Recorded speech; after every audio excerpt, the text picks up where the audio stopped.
Meenakshi Academy of Higher Education and Research. Admissions open. Apply online. இன்னைக்கு school வந்து reopen ஆயிருக்கு. எல்லா பசங்களும் பேகை மாட்டிட்டு லஞ்ச் பேக் எடுத்துட்டு போறப்ப எனக்குமே ஆசை வந்துருச்சு.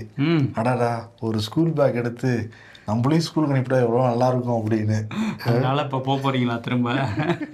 சட்டையெல்லாம் வேற பயங்கரமா போட்டு வந்திருக்கீங்க. ஏன்னா ஸ்கூல் படிக்கிறப்ப எப்படா வேலைக்கு வரும் அப்படின்னு இருக்கும். வேலைக்கு வந்தோடனே தான் தெரியுது ஸ்கூல் படிக்கிறது எவ்வளோ சொர்க்கமான காலகட்டம் அப்படின்னு. ஆமா, ஜாலியாக தான் இருக்கும். இன்னைக்கு திரும்ப ஃப்ரெண்ட்ஸ் எல்லாம் பார்க்கறதுனால நிறைய பேர் எக்ஸைட்டடாக போயிருப்பாங்க. சில பேர் ஆகா ஸ்கூலுக்கு போகணுமாங்கிற ஒரு இதுலையும் போயிருக்கலாம். ஆமாம், அதே மாதிரி எல்கேஜி யூகேஜி பசங்க வந்து ரொம்ப நாளாக வீட்டில் ஜாலியாக இருந்துட்டு போகிறதுக்கு நிறைய பேர் அடமும் வந்து பிடிச்சி தான் உள்ளே போயிருக்காங்க. ஓகே, எது எப்படியோ எல்லாருக்கும் மனமார்ந்த வாழ்த்துக்களை நம்ம வந்து சொல்லிக்கலாம்.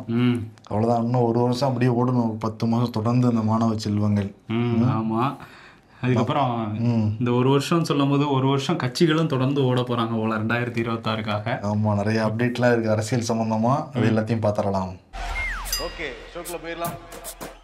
அண்ணா பல்கலைக்கழக பாலியல் குற்றச்சாட்டுக்குள்ளான நபர் ஞானசேகரன் மே 28ஆம் தேதியே சென்னை மகளிர் நீதிமன்றம் அவர் குற்றவாளி தான் சொல்லிட்டு தீர்ப்பு கொடுத்துருந்தாங்க. தீர்ப்புடைய விவரங்கள் இன்னைக்கு வந்து வெளியாயிருக்கு. மொத்தம் ஒரு மேலே 11 குற்றச்சாட்டுகள் வைக்கப்பட்டது. 11 குற்றச்சாட்டுகளுக்கும் இன்னைக்கு தண்டனை விவரங்களை வந்து சொல்லியிருக்காங்க. நீதிபதி ராஜலட்சுமி சென்னை மகளிர் நீதிமன்றம் இந்த தீர்ப்பு வந்து கொடுத்து தண்டனை விவரங்களையும் வந்து அறிவிச்சிருக்காங்க. ஞானசேகரனுக்கு மொத்தம் இந்த 11 குற்றச்சாட்டுகளும் சேர்த்து 30 ஆண்டு காலம் ஆயுள் தண்டனை, அதை ஏக காலத்துக்கு அனுபவிக்கணுங்கிற உத்தரவு, அதை தாண்டி 90,000 ரூபா அபராதம் வந்து விதிக்கப்பட்டிருக்கு. அதே மாதிரி சிறையில் வந்து சிறப்பான சலுகையோ நன்னடத்தை காரணமாக முன்னாடியே வெளியே வர முடியுமோ எல்லாத்துக்கும் வந்து தடையும் வந்து போட்டிருக்காங்க. ஏக காலத்தில் அனுபவிக்கணுங்கிறத சொல்கிறாங்க. இந்த தீர்ப்புக்கு எல்லாருமே வரவேற்கிறாங்க. சில பேர் வந்து இன்னும் கூடுதல் தண்டனை கொடுத்துருக்கலான்னு வந்து சொல்கிறாங்க. எடப்பாடி பழனிசாமி என்ன சொல்கிறாரு அப்படின்னா, ஞானசேகரனை முதல்ல காப்பாற்ற ட்ரை பண்ணது இந்த ஸ்டாலின் மாடல் அரசு, மக்களும் அதிமுகவும் உறுதியாக நின்னதுனால இப்போ ஞானசேகரனுக்கு தண்டனை வந்து கிடைச்சிருக்கு. இருந்தால் கூட யார் அந்த சாருங்கிற கேள்வி இன்னுமே இருக்கு. சாரை காப்பாற்றுறது யார் அப்படிங்கிற ஒரு ஹேஷ்டாகையும் உருவாக்கியிருக்காரு அவரு. இதெல்லாம் தாண்டி 2026 நிச்சயமா அதிமுக ஆட்சிக்கு வந்துடும். அதிமுக ஆட்சிக்கு வந்த உடனேயே யார் இந்த சாருங்கிறத கண்டுபிடிச்சு ஒரு தண்டனை கொடுக்கப்படும் அப்படிங்கிறத சொல்லியிருக்காரு. ஓகே, அவர் அதை சொல்கிறாரு. ஆனால் வந்து அரசு தரப்பு வழக்கறிஞர் மேரி ஜெயந்தி அவங்க என்ன சொல்கிறாங்கன்னா, இந்த ஞானசேகரன் வந்து நானும் அண்ணா பல்கலைக்கழக ஊழியர்னு காட்டிக்கிறதுக்காக சும்மா ஃபோனில் வந்து ஃப்ளைட் மோடில் போட்டு தான் பேசுகிற மாதிரி நடிச்சிருக்கான். யாருமே இதுக்கு மேலே தொடர்பு இல்லை, அவன் வேறு யாரு கூடயும் அவன் ஃபோனும் பண்ணலை. இதுக்கு மேலேயும் யாராவது வந்து இன்னொரு ஆளும் இதில் சம்மந்தப்பட்டிருக்காங்க அப்படின்னு சொன்னால் அது நீதிமன்ற அவமதிப்பாக மாறிடும் அப்படின்னு வந்து அவங்க சொல்லியிருக்காங்க. இனிமேல் யாருமே அந்த சாருங்க கேள்வி எழுப்பக்கூடாது, நீதிமன்ற அவமதிப்பை சந்திக்க நேரிடுங்கிற மாதிரி ஒரு மற்றல் துணியிலே வந்து நம்ம எடுத்துக்கலாமா? ஆமாம், அது வந்து சொல்லியிருக்காங்க நீதிமன்றத்தை தீர்ப்பானதுக்கப்புறம். ஆனால் எடப்பாடி பழனிசாமியோ அதிமுக காரங்களோ அதை விடுறதா தெரியல. இன்னொரு விஷயம் என்னென்னா, அன்றைக்கி ஞானசேகரன் வந்து சிறையிலேருந்து வரும்போது கை காமிச்சிட்டே வந்த வீடியோக்களையும் அதிமுக உள்ளிட்ட எதிர்கட்சிகள்லாம் பகிர்ந்து எப்படி சொகுசாக போலீஸ் வரும்போதே இப்படி வந்து தைரியமாக தெனாவட்டா கை காட்டிட்டு வர்றாங்கன்னா இவன் பின்னாடி வந்து ஒரு பெரிய ஒரு பொலிட்டிக்கல் பேக்கப் இருக்குது, அது திமுக காரங்க தான் அந்த வீடியோவும் பகிர்ந்துக்கிட்டு இருந்தாங்க. இன்றைக்கி வந்து தமிழிசையுமே வந்து யார் அந்த சாருங்கிற கேள்வியை திரும்பியும் கேட்டிருக்காங்க. அவங்க என்ன சொல்கிறாங்க அப்படின்னா, அந்த 30 ஆண்டுகள் தண்டனையை நான் வரவேற்கிறேன், அதே நேரத்தில் மக்கள்கிட்ட போய் கேட்டோன்னா அவங்க தூக்கு தண்டனையோ இல்லை வந்து சாகும் வரை ஆயுள் தண்டனை இந்த மாதிரி தீர்ப்பு தான் மக்கள் வந்து கேட்டிருப்பாங்க, அதை தான் நானும் கேட்குறேங்கிற மாதிரி சொல்லியிருந்தாங்க. ஓகே, ஆனால் ஒரு 5 மாதம் 6 மாதத்துக்குள்ளார இந்த குற்றம் நடந்து அதை விசாரிக்கப்பட்டு நீதிமன்றத்தில் தீர்ப்பும் வந்திருக்கு. இதே வேகத்தில் எல்லா குற்றங்களுக்கும் காவல்துறையோ நீதிமன்றம் தீர்ப்பு கொடுத்தாங்கன்னா இன்னும் சிறப்பாக இருக்கும். ஏன்னா தமிழ்நாட்டை உலுக்கிய பல வழக்குகளுடைய தீர்ப்பு இன்னும் வெளியாகவே இல்லை. அதையும் இந்த சமயத்தில் நம்ம சொல்லி ஆகணும். திமுகவுடைய பொதுக்குழு மதுரை மாவட்டம் முத்தங்குடியில் நடத்தி முடிச்சிருக்காங்க. ஸ்டாலின் வந்து பேசுகிறப்ப அடுத்த முறை பொதுக்குழு நடக்கிறப்ப நம்ம திருப்பியும் ஆட்சிக்கு வந்திருப்போம், 7வது முறையாக ஆட்சிக்கு வந்திருப்போங்கிற செய்தி நேரம் உங்களுக்கு எல்லாருக்கும் வந்து கிடைச்சிருக்கும். எத்தனை கோமாளிகள் படையெடுத்து வந்தாலும் இங்கே வந்து வெல்ல முடியாது, டெல்லி வந்து ஆள முடியாது அப்படின்னு சொல்லிட்டு எடப்பாடி பழனிசாமியோடைய முழு கட்டுப்பாடு அமித்ஷா கிட்ட தான் இருக்கு. இப்போ அதிமுக பாஜக கூட்டணி அமைச்சு வென்றுட்டாங்கன்னா தமிழ்நாடு தன்னுடைய தனித்துவத்தையே வந்து இழந்துடும். அதே மாதிரி விஜய் சில பேர் இளைஞர்கள் நோக்கி போகிறாங்க, நம்ம இளைஞர்கிட்ட கொண்டு போய் நம்ம கட்சியை வந்து சேர்க்கணும். டக்குன்னு வந்தவங்க டக்குன்னு முதல்வர் ஆக முடியாதுன்னு சொல்லிட்டு இன்டெரக்டாக விஜய்க்கும் ஒரு தாக்குதல். அப்புறம் கட்சியை கட்டுக்கோப்பாக இருக்கணும், நம்ம இன்னும் 1 வருஷம் தான் இருக்குது எலெக்ஷனுக்கு, நல்ல தீவிரமாக வந்து வேலை பார்க்கணும் அப்படின்லாம் உற்சாகப்படுத்தி ஸ்பீச் வந்து முடிச்சிருக்காரு. நிறைய தீர்மானங்களும் போடப்பட்டிருக்கு.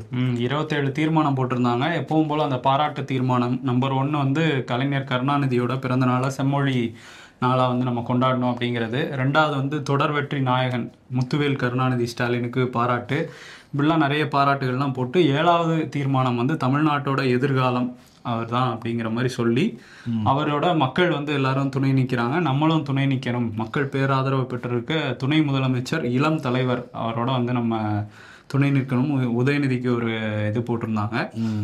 அதே மாதிரி ஏன்னா இப்போ 7வது தீர்மானமாக வருது, இப்போ வந்து சிஎம் பாராட்டுற அடுத்த தீர்மானத்தை கொண்டு வந்திருக்கலாம். 7 ஒருவேளை ராசியான நம்பர் அந்த மாதிரியா அதாவதா தெரியல, கொண்டு வந்திருந்தாங்க 7வதா. அதுக்கப்புறம் வந்து எப்பவும் போல மத்திய பாஜக அரசுக்கு எதிரான நிறைய கண்டன தீர்மானங்கள், நிதி தராதது, கவர்னரோட அந்த அதிகார வரம்பை வந்து கரெக்டாக இது பண்ணணும் அப்படிங்கிறது, கச்சத்தீவு விவகாரம், இதெல்லாம் போட்டிருந்தாங்க. தமிழ் பெயர்களை வைங்க அப்படின்னு சொல்லி ஒரு தீர்மானம் வந்து போட்டிருந்தாங்க பிள்ளைகளுக்கு. இதே மாதிரி எல்லாத்தையும் போட்டு கடைசியாக வந்து வஞ்சக பாஜகவும் துரோக அதிமுகவையும் விரட்டி அடிக்கணும் 2026 அப்படின்னு சொல்லியிருந்தாங்க. யாருங்க துரோக அதிமுக?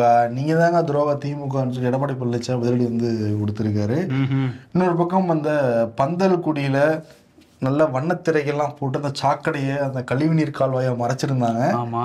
அப்புறம் முதலமைச்சர் அந்த செய்தியில் வந்ததுனால எடுக்க சொல்லிட்டாரா, அவரு எடுத்து போய் நேர்லயே ஆய்வு பண்ணி அதை சீக்கிரம் கிளீன் பண்றது உத்தரவெல்லாம் போட்டிருக்கேன்னு அதையும் வந்து சொல்லியிருக்காரு. ஓகே, நாங்க வந்து என்ன மாடல், அந்த மாடல் இல்லைங்க அப்படிங்கிற மாதிரி போய் ஆய்வெல்லாம் பண்ணிட்டு பதிவெல்லாம் போட்டிருந்தாரு. உலகத் தலைவர் வர்றப்ப பாஜக மறைச்சாங்கல்ல, அந்த மாதிரி மாடல் கிடையாது, திராவிட மாடல். மறைச்சது கண்டுபிடிச்சிட்டீங்கன்னா கலட்டிட்டு போய் ஆய்வு பண்ணுவோம், அந்த மாடல் அது.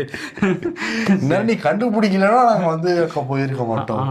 ஏன் முன்னாடியே கால்வாய் இருக்குதுங்கிற அந்த அதிகாரிகளுக்கு தெரியாதா? அங்க இருக்கிற அமைச்சர்களுக்கு வந்து தெரியாதா? தெரிஞ்சதுனால தானே மறைச்சாங்க. எல்லாம் ஒரு பிளான்ல போய் சரி பண்ணணும்னு முயற்சி பண்ணிருக்கணும். அதுதான் சரியா பண்ணிருக்கணும். பட் அது பண்ணாதனால மறைச்சு இப்ப போய் ஆய்வெல்லாம் பண்ணியிருக்காரு. இதுக்கப்புறமா தான் அந்த பகுதி மக்களுக்கு ஒரு வெடிவு காலம் பிறக்கட்டும். இன்னொரு விஷயம் என்னன்னா வந்து உதயநிதி ஸ்டாலின் அவருக்கு வந்து காய்ச்சல் வந்து அதிகமா இருக்கான். அதனால கொஞ்ச நாளைக்கு ரெஸ்ட் எடுக்கணும்னு மருத்துவர்கள் அறிவுறுத்தினதுனால அவரோட அரசு நிகழ்ச்சிகள்லாம் வந்து கேன்சல் பண்ணியிருக்காங்க. அவரும் திரும்ப மீண்டு வந்து பணிக்கு வரட்டும், குணமாய் வரட்டும். இன்னொரு பக்கம் அதிமுக அந்த 2 ராஜ்யசபா சீட் யாருக்கு போக போகுது? அதிமுக வச்சுக்க போறாங்களா, இல்ல அதிமுக ஒண்ணு பக்கத்துல தேமுதிக ஒண்ணு எனக்கு ஒண்ணு கேட்டுட்டு இருந்தாங்க, கொடுக்க போறாங்களான்னு ஒரு எதிர்பார்ப்பு இருந்தது. இப்போ அதிமுகவே 2ஐயும் வந்து எடுத்துக்கிட்டாங்க. ஒன்று வந்து தனபால், இவர் யாருன்னா திருப்பூருடைய முன்னாள் எம்எல்ஏ, செங்கல்பட்டு கிழக்கு மாவட்ட அவைத்தலைவராக இருக்காரு. அவர் வந்து கொடுத்துருக்காங்க. ஒரு வழக்கறிஞரும் கூட. இவருடைய மனைவி வந்து ஊராட்சி தலைவராகவும் இருக்காங்க. இவர் வந்து ஏன் கொடுத்தாங்கன்னா எடப்பாடி பழனிசாமிக்கு ரொம்ப நெருக்கமானவர் அப்படிங்கிறாங்க. வழக்கறிஞர் அங்கே போனால் நல்லாவும் பேசுவார். வில்சன் நீங்கள் அனுப்புனா நாங்கள் இவர் அனுப்புகிறோம்னு அனுப்புகிறாங்களா? இன்னொருத்தர் வழக்கறிஞர் இருக்காரு, 2 வழக்கறிஞர் இருக்காங்க. அவர் வேற இருக்காருல்ல. ஜெயலலிதா பணி என்னன்னா திடீர்னு ஒருத்தர் தேர்ந்தெடுத்து அனுப்புறது, அதே பணி அவரும் கடைபிடிக்கிறாராம் எடப்பாடி பழனிசாமியும். ஏன்னா நிறைய பேர் அடிபட்டு இருந்தது. ராசத்தின் பேர் அடிபட்டுச்சு, ஜெயக்குமார் பேர் அடிபட்டுச்சு, நிறைய பேர் அடிபட்டுச்சு, விந்தியா பேர் அடிபட்டது. அடிபடாத ஒரு பேரை நான் செலக்ட் பண்ணிருக்கேன். ஜெயலலிதா பாணிங்கிறாங்களா, அந்த மாதிரி அந்த பாணியில அவரும் வந்து பயணிக்கிறாங்க அவரு. அதனால தனபால் தேர்ந்தெடுக்க. இன்னொருத்தர் வந்து இன்பதுரை, அதிமுகவுடைய வழக்கரணி செயலராக வந்திருக்காரு. முக்கியமான வழக்குகள் எல்லாமே அதிமுக வென்று கொடுத்தவர் அவர் தான். அந்த ரெட்டலை வழக்கா இருக்கட்டும், ஓபிஎஸ் இபிஎஸ் அந்த வழக்கா இருக்கட்டும், எல்லாருக்கும் இபிஎஸ் அதான் கொடுத்ததுனால இன்பதுரைக்கு அந்த இன்னொரு ராஜ்யசபா சீட்டு போகுது. இவர் யாருன்னா அந்த ராதாபுரம் தொகுதியில நின்று 49 ஓட்டுல ஜெயிச்சாரு அப்பாவை. அப்போ வந்து அப்பாவு நீதிமன்றத்துக்கும் தேர்தல் ஆணையத்தையும் நிறையா நடந்தாரு. கடைசியில் அடுத்த எலெக்ஷனே வந்துருச்சு. அதுக்கப்புறம் ராதாபுரத்தில் நின்று வந்து தோல்வி அடைஞ்சாரு. இப்போ வந்து ராஜ்யசபா சீட் கிடைச்சி பறக்க போறாரு டெல்லிக்கு. இப்படி இன்பதுரை தனபால் அவங்க என்ன பண்ண போறாங்கிறத பார்க்கணும். அதே மாதிரி தேமுதிகவுக்கு 2026 ராஜ்யசபா எலெக்ஷன் வருதுல்ல, அப்போ ஒன்று கொடுக்குறோம்னு சொல்லி எடப்பாடி பழனிசாமி சொல்லிட்டாரு. இப்போ இனிமேட்டு மாற்றி சொல்ல முடியாது. ஆமாம், சொல்லி அதை வந்து எழுதி கையெழுத்துலாம் போட்டு கொடுத்துட்டாங்க. எங்கள் கூட்டணியில் தான் தொடர்றாங்க அப்படின்னு வந்து சொல்லியிருக்காரு எடப்பாடி பழனிசாமி. ஆனால் திமுகவோட அந்த பொதுக்குழுவில் என்ன பண்ணியிருந்தாங்க அப்படின்னா, முன்னாள் பிரதமர் மன்மோகன் சிங், சங்கரையா, சீதாராம் யெச்சூரி, பல தலைவர்களுக்கும், ஆம்ஸ்ட்ராங், இவங்க எல்லாருக்குமே வந்து இரங்கல் தீர்மானம் வந்து போட்டிருந்தாங்க. அதில் வந்து தேமுதிக ஓட நிறுவனராக இருக்கிற விஜயகாந்த் அவர்களுக்கும் வந்து நாங்கள் இரங்கல் தீர்மானம் வாசிக்கிறோம்னு சொல்லியிருந்தாங்க. ஸோ இதுக்கு நன்றி தெரிவிச்சிருக்காங்க பிரேமலதா விஜயகாந்த். அண்ணன் ஸ்டாலினுக்கு வந்து ரொம்ப நன்றி அப்படின்னு சொன்னவங்க இந்த கூட்டணி விவகாரம் பற்றி கேட்கும்போது அது சொன்னவங்கள்ட்ட தான் நீங்கள் கேட்கணும், நாங்கள் யாரோட கூட்டணிங்கிறத ஜனவரி மாநாட்டில் தான் நாங்கள் சொல்லுவோம். இப்போ திமுக கூட கேப்டனுக்கு வந்து இது பண்ணியிருக்காங்க, இரங்கல் தீர்மானம் போட்டிருக்காங்க. இந்த பக்கம் இவங்களும் வந்து இந்த மாதிரிலாம் சொல்கிறாங்க, நாங்கள் அந்த டைமில் பார்த்துக்கிறோம், ஜனவரி 9 தான் எங்களோட நிலைப்பாடை நாங்கள் சொல்லுவோம் அப்படின்ட்டு இருக்காங்க. ஓகே, ஆனால் கொடுக்குறேன்ட்டார் எடப்பாடி பழனிசாமி. ஆனால் முரண்டு பிடிக்குது இப்போ தேமுதிக. அதிமுக இப்படி போயிட்டு இருந்தா கூட தமிழ்நாடு ஆளுநர் RN ரவி இருக்காருல்ல, ஆமாம், தமிழ்நாட்டில் 20க்கும் மேற்பட்ட பல்கலைக்கழகங்கள் இருக்கு. அங்க வந்து 7000 பேருக்கு மேல PhD எல்லாம் முடிக்கிறாங்க. ஆனா அவங்களுக்கு போதிய கல்வி அறிவுலாம் இல்லை அப்படிங்கிற மாதிரி சர்ச்சையான கருத்துக்கள் வந்து சொல்லியிருக்காரு. இவர் முதல்ல போய் பீகார்ல பார்த்தாரா அப்படிங்கிறது தெரியல. பீகார்ல கல்வி அறிவு எப்படி இருக்குன்னு அவருக்கே வந்து தெரியும். இங்க வந்து PhD ஒவ்வொருத்தவங்களும் வாங்குறது எவ்வளவு கஷ்டப்பட்டு படிக்கிறாங்கிற எல்லாருக்கும் தெரிஞ்சதுதான். அப்போ அதெல்லாம் இல்லாமையா PhD வந்து வாங்கிடுறாங்க. ஆராய்ச்சியெல்லாம் ஒழுங்காக பண்ணி இங்கே வாங்கிட்டு இருக்காங்க. ஆனால் வந்து இவர் ஏதோ போகிற போக்கில் எதையோ சொல்லணுங்கிறதுக்காக சொல்லிட்டு போயிருக்காரு. இன்னொன்று வந்து இந்த சனாதனம் இதை பற்றியெல்லாம் வந்து பேசுவார், கிளாஸ்லாம் வந்து எடுப்பார். அதே மாதிரியில தான் KT ராகவனெல்லாம் கூட பார்க்க முடியுது. அப்போ இதுலேருந்தே நமக்கு தெரியுது சில விஷயங்கள் வந்து அவங்க சொல்றது ஒன்று செய்யறது ஒன்றா இருக்கு அப்படின்னு. இது வரைக்கும் நிறைய குழுவெல்லாம் வர அமைச்சாங்க KT ராகவனை விசாரிக்கிறதுக்காக. அந்த குழுவில் என்ன ஆச்சுன்னே தெரியல. இப்போ ஆளுநரோட ஃபங்க்ஷன் வந்து கலந்துக்கிற அளவுக்கு வந்து ஆமாம், நிதியமைச்சர் ஃபங்க்ஷன்லாம் கலந்துக்கிறாரு. அந்த குழுவோட கலந்துக்கிறாரா? அவர் தான் இப்போ எல்லாம் டிசைன் நடத்துறாரு நிதியமைச்சருடைய ஃபங்க்ஷன். ஆமாம், கலந்துக்கிறாரு இல்லை நடத்துறாரு அந்த கூட்டங்கள்லாம். சரி, அது ஒரு பக்கம் இருக்கு. இன்னொன்று என்னன்னா, இவருக்கு சப்போர்ட் பண்ணி வேற சொல்லியிருக்காரு மகாராஷ்டிரா ஆளுநர் CP ராதாகிருஷ்ணன். ஓ, KT ராகவனுக்கா? KT ராகவன் இல்லை, நம்ம தமிழ்நாடு ஆளுநர் RN ரவிக்குப்பா. யாரை சப்போர்ட் பண்ண சொல்றாரு? தமிழ்நாடு மக்களையும் அதே மாதிரி இருக்கிற ஆளுங்கட்சியும்.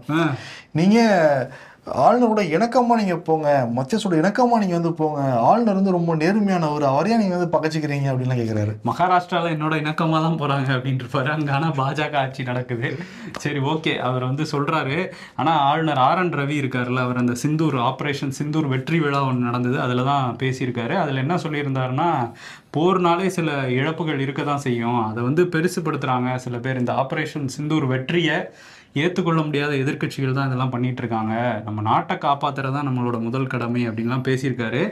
இந்த சர்ச்சை எப்படி வந்தது அப்படின்னா, முப்படைகளோட தலைமை தளபதி அனில் சௌஹான் சிங்கப்பூரில் ஒரு வெளிநாட்டு மீடியாவுக்கு பேட்டி கொடுத்துருக்காரு. அதில் வந்து சொல்லியிருக்காரு, ஒத்துக்கிட்டு இருக்காரு, ஆமாம் இழப்புகள் ஏற்பட்டிருக்கு, போர் விமானங்களை இழந்திருக்கோன்னு. 6 விமானங்கள்னு சொல்கிறாங்கன்னு கேட்டதுக்கு அது முற்றிலும் தவறுன்னு சொல்லியிருக்காரு. அப்படிலாம் கிடையாது, ஆனால் இழப்புகள் ஏற்பட்டிருக்கு, அதை நம்ம பார்க்கக்கூடாது, அதுலேருந்து கற்றுக்கிட்டு நாங்கள் வந்து திரும்பி வந்து கரெக்டாக இலக்குகளை தாக்கணும், அதுதான் சரி அப்படின்லாம் சொல்லியிருக்காங்க.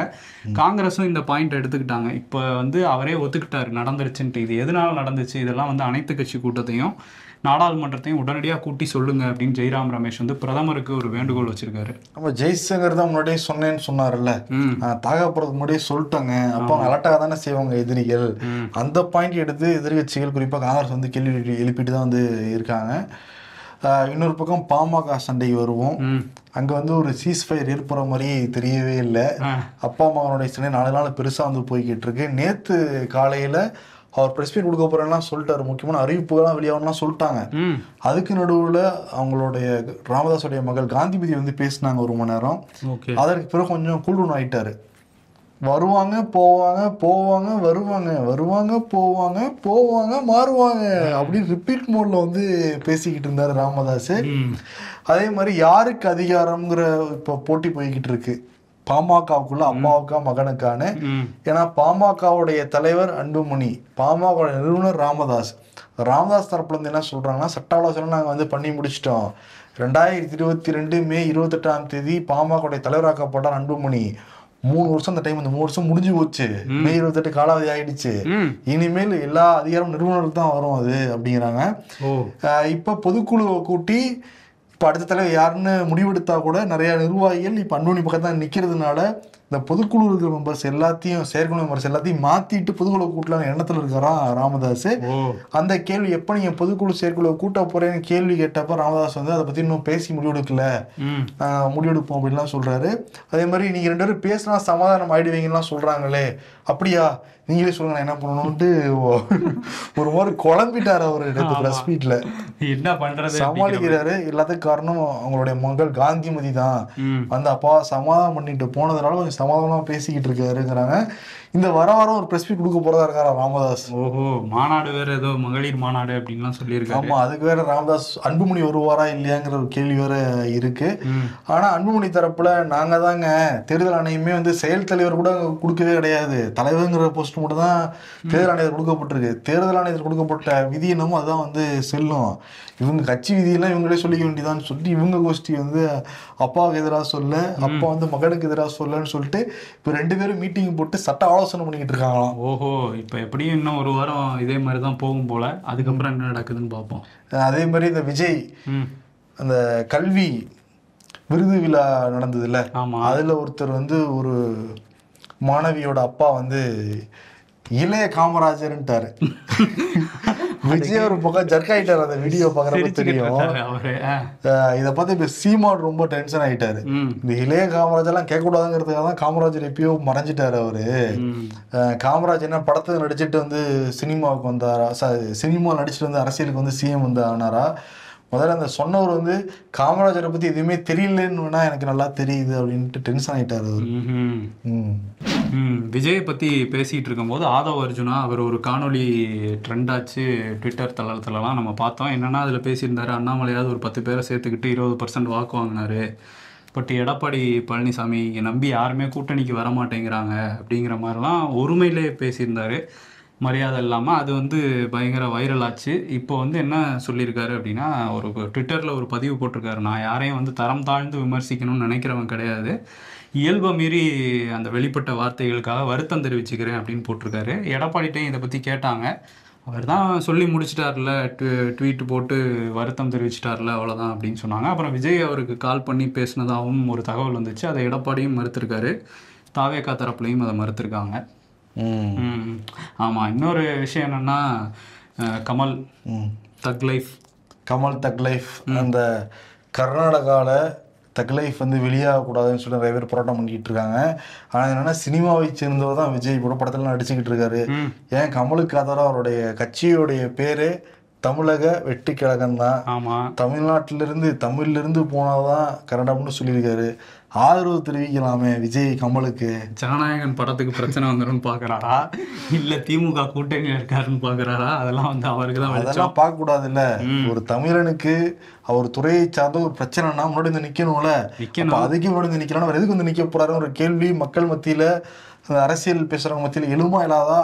எழாது, ஓடாது அப்படின்னு பாக்குறாருன்னு நினைக்கிறேன் நான். எது ஓடாது? அடுத்த படம் அங்கே ஜனநாயகன் கர்நாடகாவில் ரிலீஸ் ஆகாதுன்னு. ஏன்னா இந்த படத்துக்கே இப்போ என்ன பண்ணியிருக்காங்கன்னா, நிறைய அமைப்புகள், கன்னட அமைப்புகள்லாம் வந்து தியேட்டரை கொளுத்துவோன்னு மிரட்டல்லாம் விடுத்திருக்காங்க. சில வர்த்தக அமைப்புகள்லாம் சித்தராமையாவை நேரில் சந்தித்து தக் லைஃப் படம் வந்து வெளியிடக்கூடாது கர்நாடகாவில் அப்படின்லாம் வந்து கேட்டிருக்காங்க. ஏன்னா அவர் மன்னிப்பு கேட்க மாட்டேன், அன்பு மன்னிப்பு கேட்காதுன்னு சொன்னார்ல, அதில் இன்னும் நாங்கள் வந்து கோவத்தில் இருக்கிறோம். அது எப்படி மன்னிப்பு கேட்காம அவர் வந்து ஒரு பொய்யை சொல்லிட்டு மன்னிப்பு கேட்க மாட்டாரான்னு அவங்க வந்து பேசிக்கிட்டு இருக்காங்க. பட் அங்கே அது வேற மாதிரி போயிருக்கு, இங்கே அவருக்கு ஆதரவு வந்து பெருகிட்டு தான் இருக்கு. ஓகே, அப்போ கன்னட மொழி எங்கிருந்தா வந்துச்சா? சமஸ்கிருதம் வந்துச்சா? இல்லை அதுவாகவே வந்துச்சுங்கிற மாதிரி சில வாட்டாள் நாகராஜா அந்த மாதிரி சில ஆட்கள் வந்து அங்கே வந்து பேசிக்கிட்டு இருக்காங்க. வன்முறையை தூண்டுற மாதிரியும் அங்கே பேசிக்கிட்டு தான் இருக்கிறாங்க, நம்ம பார்க்குறோம். இன்னொரு விஷயம், கமல் படம் ரிலீஸ் ஆகவே பிரச்சனை வருது. அது காரணம் யாரு தெரியுமா? கமல் தான். இல்லை வாண்டடாக வருதா இல்லை அதுவாகவே நேச்சுரலாக வருதாங்கிறது தெரியல.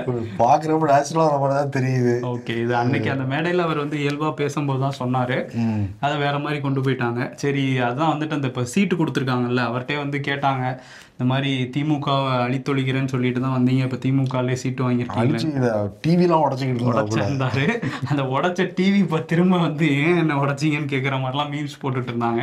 சரி, அதுக்கு தான் அவர்கிட்டே கேட்டதுக்கு வந்து நாட்டுக்கு இதுதான் தேவை அப்படின்னு அப்படின்னு சொல்லிட்டு போயிட்டாரு.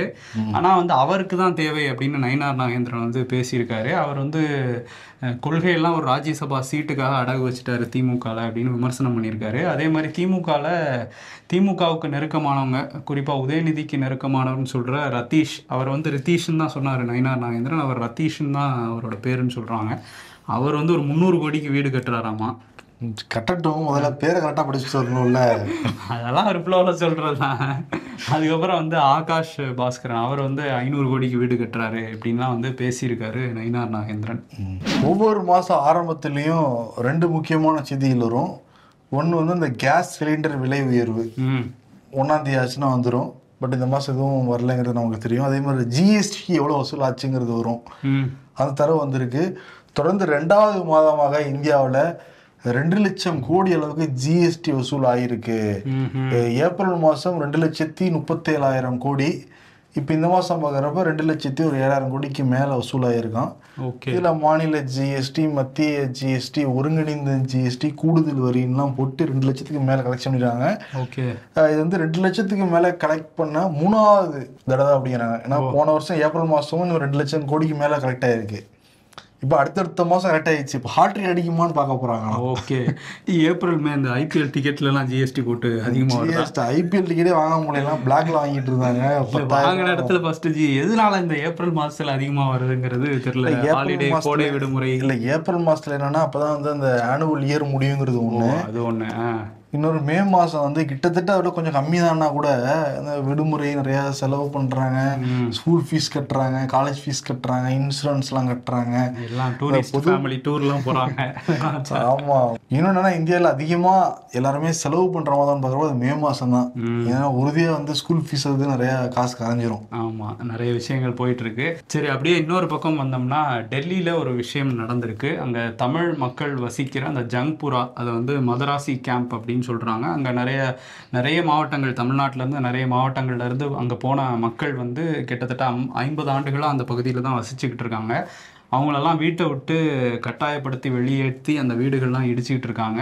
இப்போ வந்து என்ன சொல்கிறாங்க, டெல்லி அரசு தரப்பில் என்ன சொல்கிறாங்கன்னா, அந்த பகுதியில் நீதிமன்றமே சொல்லிட்டாங்க, அது ஆக்கிரமிப்பு, நீர்நிலைகளை வந்து ஆக்கிரமித்து அங்கே கட்டடம் கட்டியிருக்காங்க, அதனால தான் வந்து இடிக்க உத்தரவு வந்திருக்கு அப்படின்னு சொல்கிறாங்க. அந்த மக்கள்லாம் இவ்வளோ ஆண்டுகளாக நாங்கள் இங்கே இருக்கோம், இதெல்லாம் தெரியலையா, எங்கள் வாழ்வாதாரமே போச்சுன்னு கதறி அழுகிறாங்க. ஒரு 370 குடும்பம் இப்போ நடு ரோட்டில் நிற்கிது. ஆனால் 189 குடும்பத்துக்கு மட்டும் வீடு ஒதுக்கியிருக்காங்க. அந்த வீடுமே ரொம்ப நிறைய பிரச்சனைகள் இருக்குது. இன்னொன்று, இவங்க வாழ்வாதாரம் ஒரு இடத்துலேருந்து சம்பாதிச்சுக்கிட்டு இருந்தாங்க, அந்த இடத்துக்கு சம்மந்தமே இல்லாமல் டோட்டலாக வேற ஒரு இடத்துக்கு போக சொல்கிறாங்க அப்படின்னு அந்த மக்கள் வந்து கதறி அழுகிற காட்சிகளை நம்ம பார்த்தோம். 50 ஆண்டுகளாக தெரியலையா ஆக்கிரமிப்பு பகுதி அப்படின்னு. அதான் திடீர்னு முடிவு எடுத்தாங்கன்னா அந்த மக்கள் இங்கே தான் போவாங்க. நம்ம இங்கே அனகாபுத்தூர்லையும் பார்த்தோம், இப்போ டெல்லியிலையும் இந்த மாதிரி ஒரு விஷயம் வந்து நடந்திருக்கு. அதே மாதிரி அசாமில் கடுமையான மழையாங்க, பெரிய பாதிப்பு ஏற்பட்டிருக்குன்னு வந்து சொல்கிறாங்க. அசாம் போன்ற இந்த வட கிழக்கு மாநிலங்களில் சீக்கிரம் அங்கேயே அந்த மக்கள் மீண்டு வரணும். இன்னொரு விஷயம் என்னென்னா, காசா மக்கள் அந்த நிறைய போர் நிறுத்தத்துக்கு கொஞ்சம் ஹமாஸ் வந்து ரெடி ஆகிட்டு இருக்கதா சொல்கிறாங்க. அமெரிக்கா உள்ள வந்து பேசிகிட்டு இருக்கதெல்லாம் போயிட்டுருக்கு. அதே மாதிரி ரஷ்யா உக்ரைன் போரும் வந்து அந்த அமைதி பேச்சுவார்த்தை நடந்துட்டு இருக்கும்போதே தீவிரமாயிருக்கு அந்த போர் தாக்குதல்கள். ரஷ்யாவிலேருந்து ஒரு 400க்கும் மேற்பட்ட ட்ரோன்கள் வந்து யுக்ரைனுக்குள்ளே வந்ததாக உக்ரைன் தரப்புலேருந்து சொல்கிறாங்க. அது எல்லாத்தையுமே நாங்கள் சுட்டு வீழ்த்திட்டோம், திரும்ப நாங்கள் வந்து அவங்களோட 40 போர் விமானங்கள் வந்து அழிச்சிட்டோம், அவங்க ஏர் பேஸ் எல்லாம் அழிச்சிருக்கோம் அப்படிங்கிற மாதிரி உக்ரைன் தரப்புலேருந்து ஒரு செய்தி வெளியாயிருக்கு.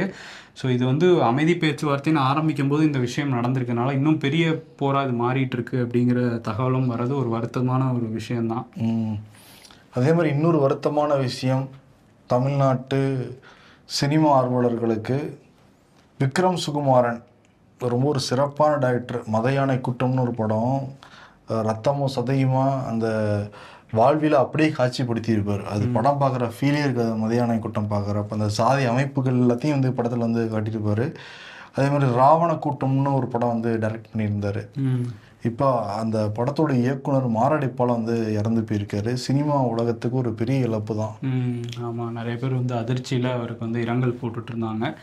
இன்னொரு பக்கம் வந்து அந்த கருக்கலைப்பு மாத்திரைகள், அபார்ஷன் பில்ஸை வந்து கண்டுபிடிச்சாரு பிரான்ஸ் நாட்டை சேர்ந்த அறிவியலாளர் டாக்டர் எட்டியன் எமிலி அப்படிங்கிறவர். அவர் 98 வயசில் இப்போ வந்து உடல்நல குறைவு காரணமாக இங்கே ஃப்ரான்ஸ்லேயே வந்து மறைஞ்சிருக்காரு. அவருக்கும் வந்து அஞ்சலி செலுத்திக்கலாம்.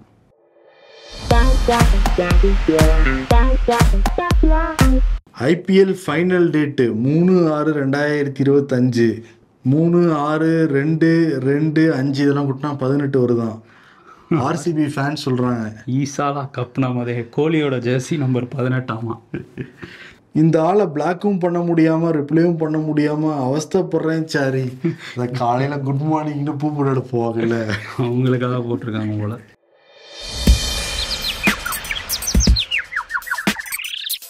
தமிழ்நாட்டில் கோடை விடுமுறை முடிந்து இன்று பள்ளிகள் திறப்பு.